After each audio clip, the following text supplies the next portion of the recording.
Salam sejahtera bagi kita semua. Perkenalkan, nama saya Indri Yoviana Manalu dari Prodi Keuangan Daerah dengan NIM C0E024018. Di sini saya akan menjelaskan materi yang berjudul Dasar Perhitungan Pajak, Depresiasi dan Amortisasi. Pertama kita bahas tentang dasar pengenaan pajak. Dasar pengenaan pajak adalah acuan untuk menghitung seberapa besar pajak yang harus dibayar oleh wajib pajak, baik individu maupun badan usaha. Dalam konteks pajak penghasilan atau PPh, yang menjadi dasar pengenaan pajak adalah penghasilan kena pajak atau PKP. Kemudian bagi wajib pajak badan. Untuk wajib pajak badan, dasar pengenaan pajaknya adalah penghasilan neto, yaitu penghasilan yang setelah dikurangi biaya-biaya yang diizinkan menurut undang-undang. Rumusnya adalah PKP sama dengan penghasilan bruto dikurangi biaya yang diperkenankan oleh Undang-Undang Pajak Penghasilan. Kemudian wajib pajak orang pribadi. Sedangkan untuk wajib pajak orang pribadi, dasar pengenaan pajaknya adalah penghasilan neto yang dikurangi PTKP atau penghasilan tidak kena pajak. Jadi rumusnya adalah PKP sama dengan penghasilan neto dikurangi PTKP. Masuk ke jenis biaya menurut Undang-Undang PPh. Menurut Undang-Undang Pajak Penghasilan, ada dua jenis biaya atau pengeluaran, yaitu pertama, biaya yang dapat dikurangkan dari penghasilan bruto, dan kedua, biaya yang tidak bisa dikurangkan. Nah, biaya yang dapat dikurangkan dari penghasilan bruto itu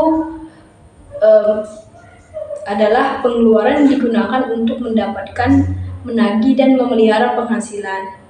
Contohnya, upah, gaji, dan bahan produksi, biaya penyusutan atau amortisasi untuk aset yang masa manfaatnya lebih dari 1 tahun, iuran dana pensiun yang disahkan Menteri Keuangan, kerugian dari penjualan harta atau selisih kurs, biaya penelitian, pengembangan, beasiswa atau magang, piutang tak tertagih dengan syarat tertentu, premi asuransi yang dibayar oleh pemberi kerja, natura, serta kompensasi kerugian fiskal maksimal 5 tahun. Kemudian ada biaya yang tidak dapat dikurangkan. Sedangkan biaya yang tidak boleh dikurangkan dari penghasilan bruto meliputi penghasilan laba atau biaya untuk kepentingan pemegang saham, pembentukan dana cadangan, kecuali yang ditetapkan oleh Menteri Keuangan, penggantian atau imbalan dalam bentuk natura, hibah, bantuan atau sumbangan kecuali zakat yang disalurkan melalui Basnas, pajak penghasilan itu sendiri, biaya pribadi wajib pajak, gaji untuk anggota firma atau CV, sanksi pajak seperti bunga dan denda, dan biaya yang terkait dengan penghasilan yang PPh-nya sudah final atau bukan objek pajak. Jadi, dapat disimpulkan bahwa tidak semua pengeluaran perusahaan bisa dijadikan pengurangan pajak. Hanya biaya yang benar-benar terkait kegiatan usaha dan diatur oleh undang-undang yang diperbolehkan.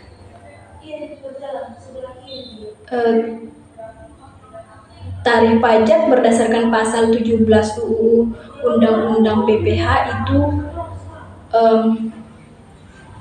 ada untuk wajib pajak orang pribadi dalam negeri. Tarifnya bersifat progresif sesuai lapisan penghasilan. Sedangkan untuk wajib pajak badan dan bentuk usaha tetap, tarifnya tunggal sebesar 28% pada tahun 2009 dan turun menjadi 25% pada tahun 2010. Kemudian masuk kita ke depresiasi. Depresiasi itu merupakan pengalokasian biaya atas aset tetap secara bertahap selama masa manfaatnya. Tujuannya untuk mencerminkan penurunan nilai aset akibat penggunaan, umur, atau faktor lainnya. Nah, harta tetap berwujud dibagi menjadi dua golongan, terbagi pada masa manfaat aset tersebut.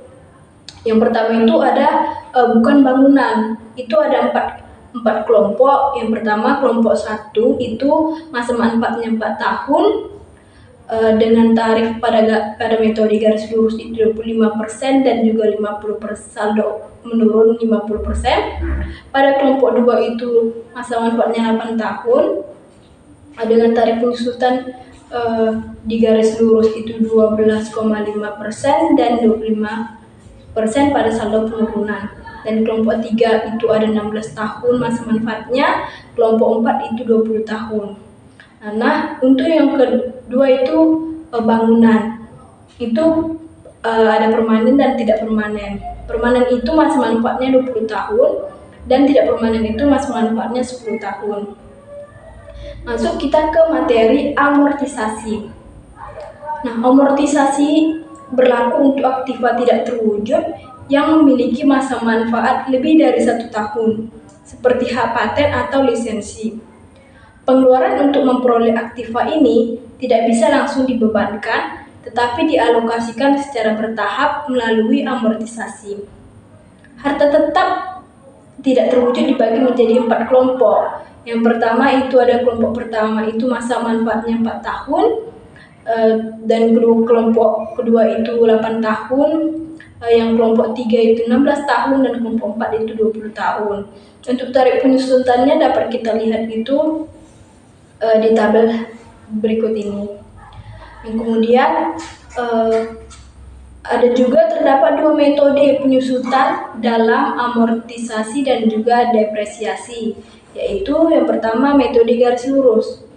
Metode ini membebankan biaya penyusutan yang sama besar setiap tahun selama masa manfaat aset. Biasanya digunakan untuk aset dengan manfaat yang stabil seperti bangunan atau kendaraan. Yang kedua itu ada metode saldo menurun. Metode ini memberikan beban penyusutan yang lebih besar di awal dan menurun setiap tahun berikutnya. Ini cocok untuk aset yang cepat berkurang manfaatnya seperti mesin atau komputer. Jadi kesimpulan dari materi yang telah saya paparkan ini yaitu dasar pengenaan pajak digunakan untuk menghitung pajak terutang. Wajib pajak badan dikenai pajak atas penghasilan neto, sedangkan wajib pajak orang pribadi dikenai pajak atas penghasilan neto setelah dikurangi PTKP. Sementara itu, aset disusutkan atau diamortisasi secara bertahap dengan metode garis lurus atau saldo menurun, agar perhitungan pajak menjadi lebih adil dan wajar. Demikian presentasi yang dapat saya sampaikan. Semoga dapat bermanfaat bagi teman semua. Terima kasih.